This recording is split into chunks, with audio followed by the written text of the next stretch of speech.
Hi, my name is Stories by BR, and you are welcome to my channel. Long ago, in the heart of the Niger Delta, there was a village called Obonoma. The earth there glistened like powdered gold whenever the sun rose, and the river sang like a flute when the moon appeared. The people of Obonoma were known for their laughter, their kindness, and their unity. Among them lived two inseparable girls, Nnenna and Obianuju. They fetched water from the same stream, shared the same bowl of soup, and danced side by side at every moon festival. The villagers called them the twin palms, because wherever one went, the other followed. Their friendship was the pride of Obonoma. One warm night, under the whispering palm trees, the two friends made a promise. Obianuju said softly, "No matter what happens, Nnenna, we will always stand together." Nnenna smiled. "Even when our hair turns gray." They laughed, not knowing how fate listens to such promises. One busy market day, a tall, broad-shouldered man named Chike arrived from the neighboring village. He sold fine palm oil, spoke with confidence, and played the talking drum in a way that made hearts dance. Many maidens admired him, but his gaze found only one, Obianuju. Chike and Obianuju grew close. They talked by the riverside, shared roasted corn by moonlight, and soon their laughter became one sound. Nnenna smiled and supported her friend, but in the quiet corners of her heart, something began to shift, a shadow she did not yet understand. As the days passed, Nnenna began to feel a sting each time she saw them together.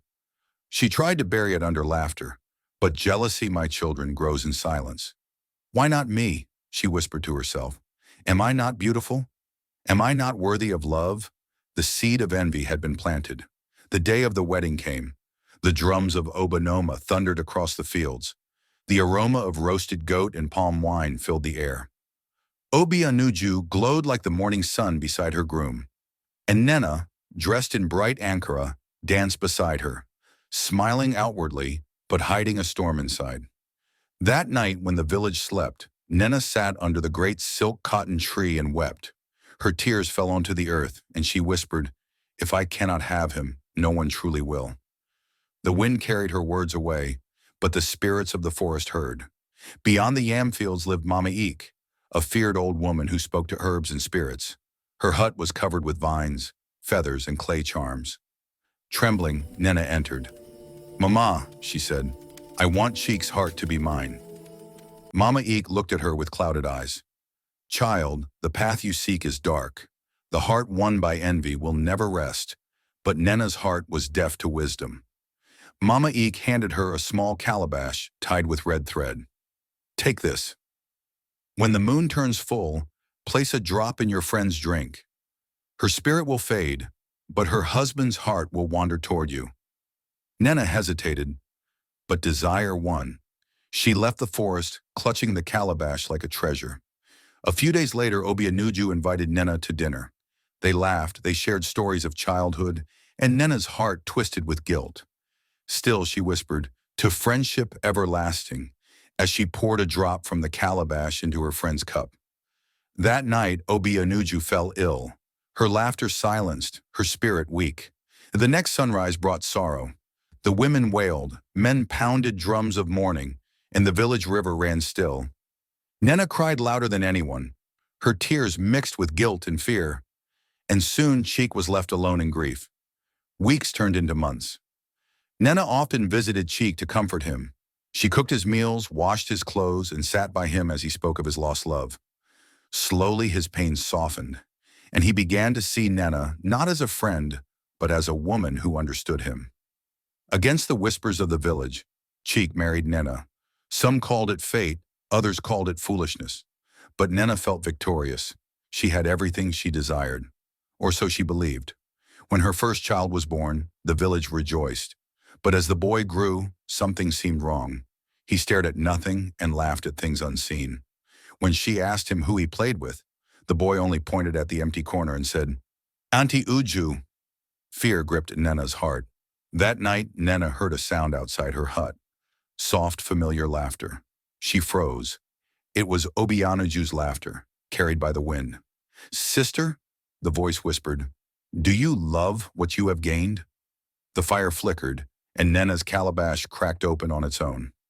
Every night, Nnenna heard footsteps, laughter, and whispers around her compound. Her children began to dream of a beautiful woman who smiled and sang to them by the river. Even Chike started to waste away, his eyes empty, his voice faint. He would whisper in his sleep, "She calls me." And one morning, he did not wake. At the next moon festival, Nnenna could bear no more. She ran to the village square and cried before everyone. "I wronged my sister. I let jealousy guide my hand. Forgive me."